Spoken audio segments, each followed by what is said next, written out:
Welcome to Gold Derby. I'm Senior Editor Denton Davidson here with Madame Donut, the donut shop owner from Maui, Hawaii, who finished in 9th place on MasterChef Season 13, representing the West in the United Taste of America. Madame Donut, it was the patio grilling challenge that sent you home, and you mentioned you weren't real comfortable on the gas grill. So was that ultimately what went wrong for you in this challenge? I think so. I kind of was joking before this interview. I'm not very good with buttons. I actually grill once or twice a week, but I start with fire. Like I literally make fire from piave wood that we gather around the area. So I like seeing flames. I grew up making fire 3 times a day to make our meals when I was a kid because we didn't have electricity when I was long time ago when I lived in the boonies. So I'm just really not. I don't grill with gas grills ever. Did you get a sense, when you were called forward that you would be the one that was out, or was it difficult to know in that moment? Because you got called forward with Kennedy and Sav. No, I knew I was going home that day. Why? What made you feel that way? Just the way the judges were talking about certain components of my dish. I think I have a very different vision of what I was trying to do. For example, in my mind, I was showing ways to use the grill outside of the typical American grill marks, you're barbecuing. Traditionally, we use fire to cook. We don't think of grilling as grill marks and all that, the typical barbecue style here in the States. For example, we have an emo in Hawaii where we use fire, but we put the pig under the ground, and you're using the fire to steam food. So I wrapped fish in banana leaves to show that you can use the grill steaming fish instead of just grilling it. But I don't think that's what they were looking for, but I was showing a way of cooking the way we do. I mean, it's called United Tastes of America. So it's like showing my culture and how we use the grill or fire or cooking outside.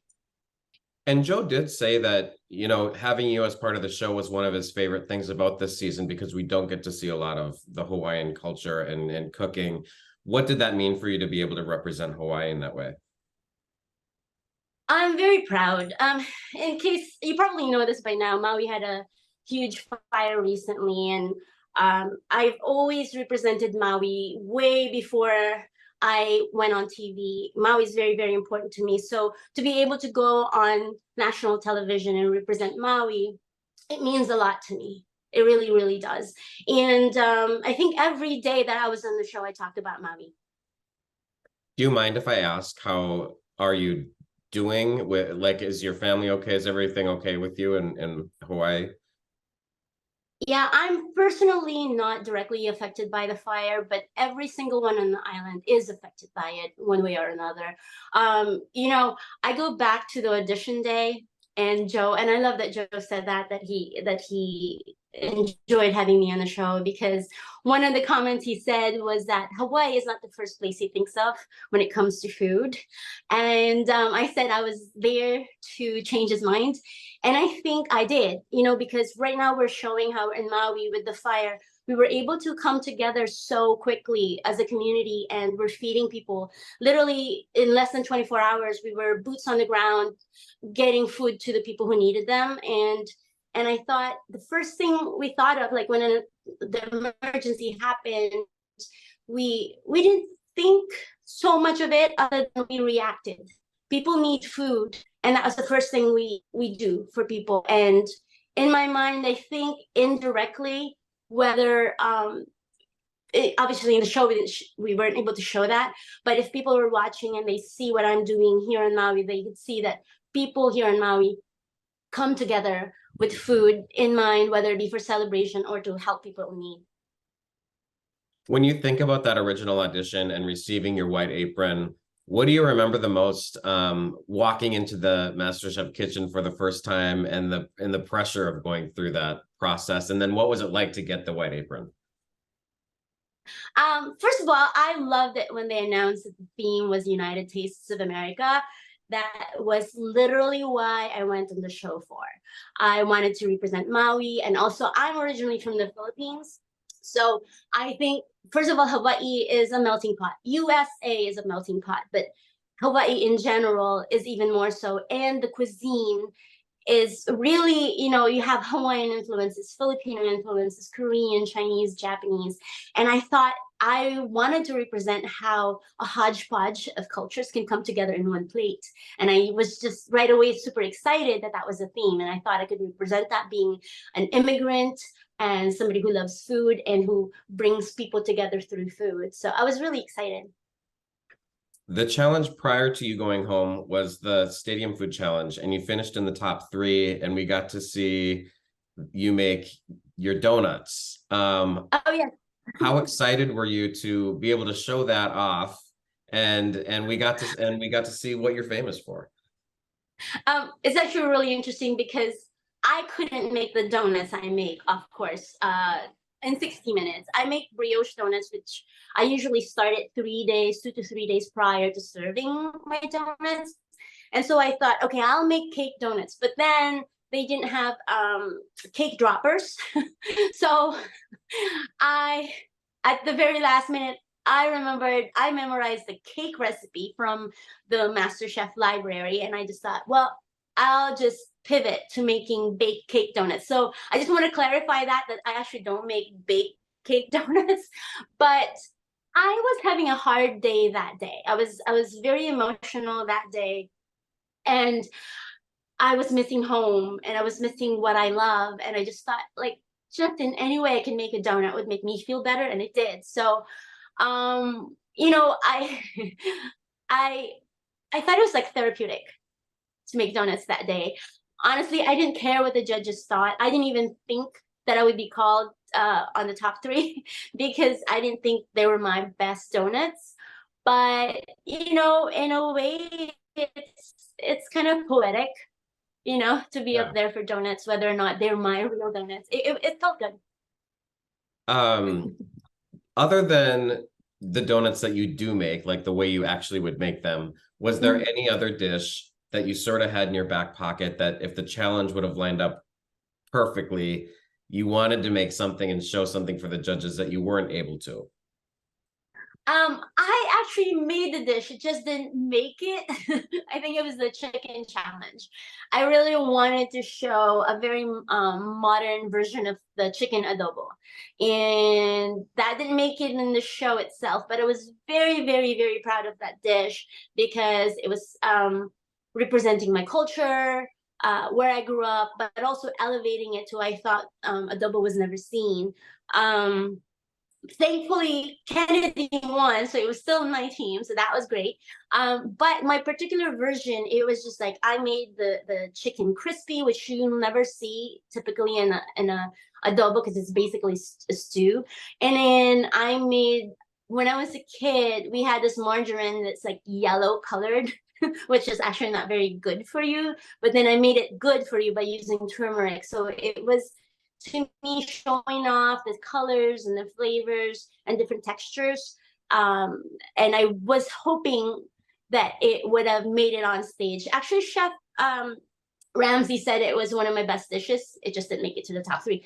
But I'm very proud that I made it. I'm probably gonna remake it just so people see it. What's your favorite experience in general that you took away from this season overall, and what will you always treasure the most? It sounds cliche because I think everybody will say this. It's the connection with the people who were there.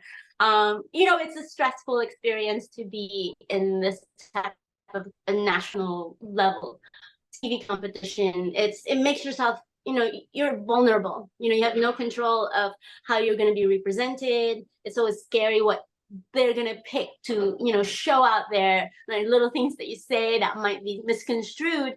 So there's a little bit of like, oh my gosh, like I have no control of that. But we all had that fear, and I think that's kind of traumatic to all of us.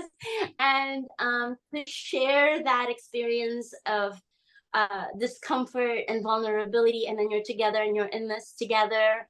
That really meant a lot. And going back to the Maui fire, since that happened, so many people in the competition have reached out to me, and actually I am so grateful for the opportunity to meet them, because now they're coming together to help out. And you'll see, like, everybody's gonna be cooking some Hawaiian inspired dishes. And quite recently I just came back from Alaska, and Lizzie and James and I came together and we did a fundraising dinner there for the Maui fire victims. And to me, that was just one of the most heartwarming experiences I've had. And I don't want to say just recently, like really of my lifetime.